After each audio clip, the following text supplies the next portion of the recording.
Eto naman po mga bossing ko, ang isa sa mga maituturo ko sa inyo na isa sa mga subok na napakaswerte. Pang-cleansing po ito ng kapaligiran mga bossing. Ito yung ating dahon ng laurel, pantaboy ng mga kamalasan, for only wishes. Tapos ito yung ating bawang, mabisang humihigop ng mga negatibong enerhiya na nagdudulot ng kamalasan, away-away palagi sa loob ng inyong tahanan, napakailap ng swerte, suswertihin ka na. Tapos biglang mauudlot, or kaya po mga bossing lubog sa pagkakautang, kumayod kalabaw na pero parang sa ulat wala ang pagkayod. The best na meron kang ganito mga bossing. Eto pa mga bossing ko ay makakatulong upang sa ganon ay magtuloy-tuloy ang pasok ng swerte, siksikliglig at umaapaw at maraming blessing ang dumating sa inyo po mga bossing. Eto pa mga bossing ko, ang ating pong bawang ay isa sa mga masasabi ko na subok na napaka-epektibo dahil ito ang kauna-unahan kong ginawa na tinambalan ko ng shell. At yun nga po mga bossing, kagaya na sabi ko nga po sa inyo, nagsunod-sunod ang aking pagtama na sa aking mga tinatayaan. Minsan hindi lang isang beses, sa buong araw 3 beses. Tapos sa loto naman po mga bossing ko ay 5 numero mga bossing. Lagi namin kiniklaim ito mga bossing ko sa may Kalamba.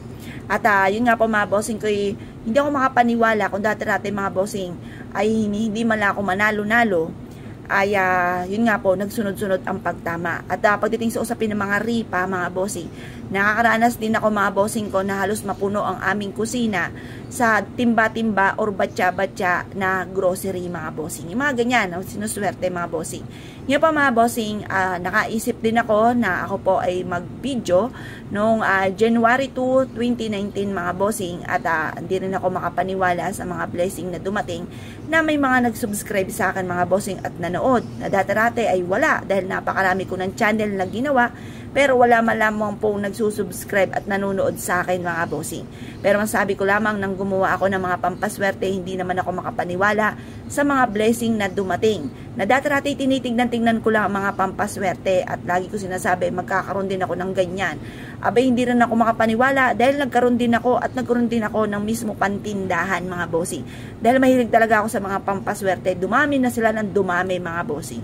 Ngayon pa mga bossing, ito po yung subok na napakaswerte.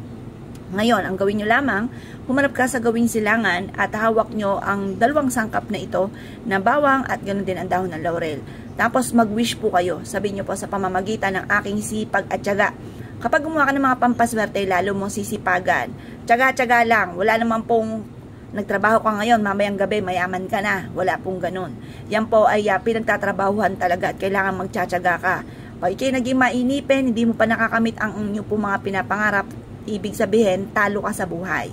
Kailangan huwag kang maging mainipin, tiyaga-tiyaga lamang, magugulat ka na lamang, ayan na, naging matagumpay ka na. Ngayon pa mga bossing, lagi niyo po tatandaan, kung maraming pangarap, marami rin ang kayod. Ngayon po mga bossing, mag-wish ka na ng todo-todo dahil wala namang bayad ang mga kahilingan. Kumbaga, walang maniningil sa inyo matapos yung pong mag-wish ng todo-todo. Ngayon pa mga bossing, pagtapos ka ng mag-wish, ito po ibibilad nyo sa sinag po ng araw hanggang alas 8. Makalipas ang alas 8 ng umaga, pwede nyo po itong ilagay sa inyo pong bag, ilagay sa pouch na kulay pula, ilagay sa bag, ilagay sa bulsa, ilagay sa wallet, or kaya po mga bossing ko, basta dalhin nyo siya kahit saan kayo magtungo, isiksik sa bulsa po ninyo. Ngayon po, pag umuwi ka ng mga bossing ko, pwede nyo rin siyang ilagay sa ilalim ng inyo pong unan. Para habang kayo natutulog, meron kang mabisang proteksyon.